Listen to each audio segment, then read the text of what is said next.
Knows what's happening. We're just piling through. Chaos at the Harry Reid International Airport Sunday morning. A shooting scare there after a loud noise was mistaken for gunfire. It set off panic. TSA agents ran and hid, leaving checkpoints open for countless travelers to push through the gates unvetted in a panic. The airport later sent passengers from multiple concourses back to the TSA checkpoints for screening. That caused these huge, long lines that you see, delayed hundreds of flights. Today, the TSA defended its agents' response to the chaos. Fox 5's Maddie White's been following this story. She spoke with the TSA, airport officials, and Metro Police today. She has more on what the agencies have to say about the incident and the response.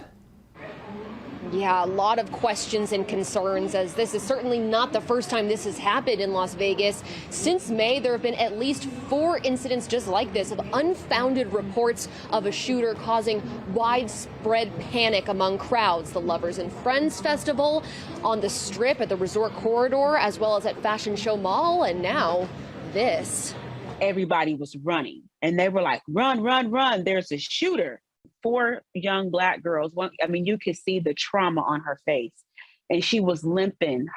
She got trampled over so bad she was scared for her life. I had an asthma attack and panic attack because I'm just trying to make it back home to my kids. I don't know what the heck is going on.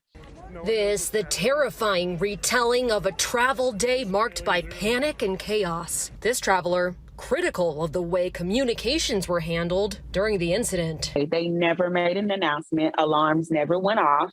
This woman who got married in Vegas this weekend crouched behind a ticketing kiosk for 30 minutes with her elderly parents, hiding from a potential shooter, and says no intercom announcement was made by authorities. Not once did I hear anything over the intercom at all.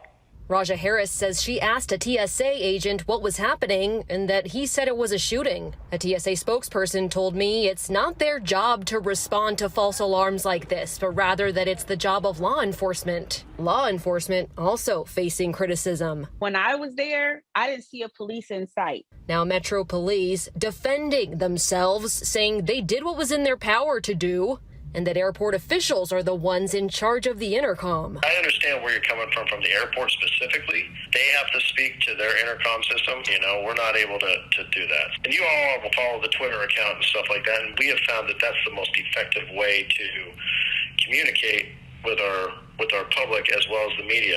Hadfield responded to what they feel is the role of police in situations like this. It would be irresponsible of law enforcement to make a quick judgment call and try to calm the public by simply saying there's not something that we cannot confirm or have not validated. As a law enforcement agency, it is our responsibility to investigate whatever allegations are occurring, whether it's an active shooter or other type of public hazard. Fox 5 asked airport officials for an interview on how they felt about their response in this matter, and they declined to interview, but instead sent us this statement saying, quote, "As is standard with any incident, the airport will evaluate its response and assess potential for improvement." Yeah, as we reflect on this incident and others like it, Fox 5 will continue to question authorities about what improvements can be made to our response when things like this happen, these false alarms. I'm Maddie White, Fox 5 News Local, Las Vegas.